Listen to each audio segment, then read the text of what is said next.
Bienvenue sur le circuit d'Austricourt pour la deuxième épreuve de la Yame Series Benelux, une première dans les Hauts-de-France depuis près de 3 ans. Dan Steenman débarque en France en tant que leader de la classe X30 senior des 14-29 ans, mais le Néerlandais sait que conserver ce statut sera difficile. 67 pilotes sont engagés, dont Teddy Goldstein, deuxième du championnat. Il est l'auteur de la pole position. La réaction du double champion en titre est immédiate. Oui, c'est important de réagir parce que je pense qu'il est temps de prendre des points pour le championnat et des points qui vont être importants pour la fin du championnat aussi, qui vont nous permettre soit d'avoir peut-être de l'avance ou peut-être de combler le retard qu'on aura, on verra. Mais oui, c'était super important, surtout faire la pole, c'est un plus parce que ça te permet de dicter un peu le week-end comme tu le veux, tu as un petit avantage, tu pars en pole, essayer de rester en pole et peut-être prendre avantage dès le départ. Donc oui, c'est super important et je pense qu'on a fait un bon parcours depuis le début du week-end. Après, on reste à confirmer pour la finale. Mais avant de penser à la finale, place aux manches qualificatives, un moment toujours très important du week-end.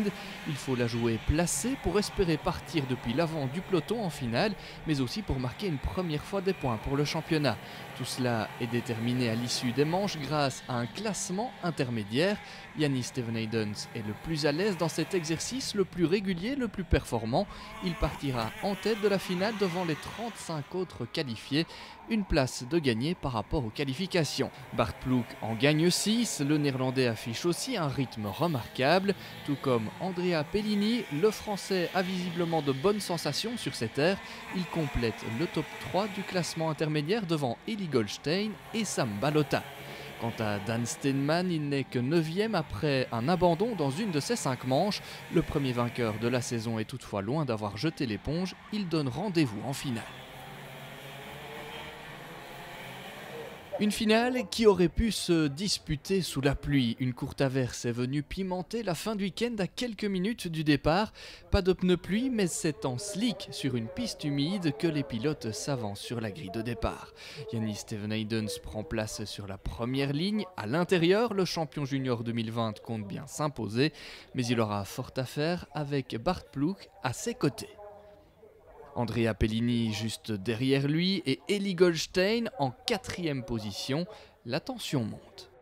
Après 2 tours de chauffe et de formation, le départ est donné. Stevenhaidens conserve sa position devant le reste du peloton. C'est parti pour 13 tours de course dans des conditions encore délicates. Le premier tour est bouclé, Stevenhaidens emmène Eli Goldstein et Bart Ploeg dans ses roues. La bagarre ne fait que commencer en tête. Goldstein déborde Stevenhaidens au 3e tour. Stevenhaidens réplique dans le 4e. La lutte profite aux poursuivants pour revenir dans la course à la victoire. Parti 9e, Dan Steenman assure le spectacle. Il passe ici en 3e position avant de prendre les commandes. Splendide. Mais le Néerlandais perdra le bénéfice de ses efforts en fin de course. Il sera notamment pénalisé de 5 secondes. Son spoiler avant était d'éclipser. À l'arrivée, Steenman termine 10e derrière la féminine du peloton, Sita Van Mert, pénalisée aussi pour la même raison. Sans cela, elle aurait fini à la 5e place. Retombé jusqu'au 8e rang, Yannis Stevenhaidens a finalement pu sauver les meubles après le déclassement de Noah Maton, 3e à l'arrivée mais disqualifié après avoir perdu sa batterie. Le Belge termine 4e au pied du podium. Derrière le Néerlandais Bart Ploeg qui signe là un excellent résultat. Le constat est identique pour son compatriote Enki Kalteren, 2e place pour celui qui s'est lancé depuis la 7e position sur la grille de départ. Au terme d'une course totalement indécise, l'expérience a parlé, c'est Eli Goldstein qui s'impose. Premier succès cette année pour le Bruxellois, pas spécialement le plus simple de sa carrière. Non, c'est sûr, c'est super compliqué avec la pluie qui s'en est mêlée.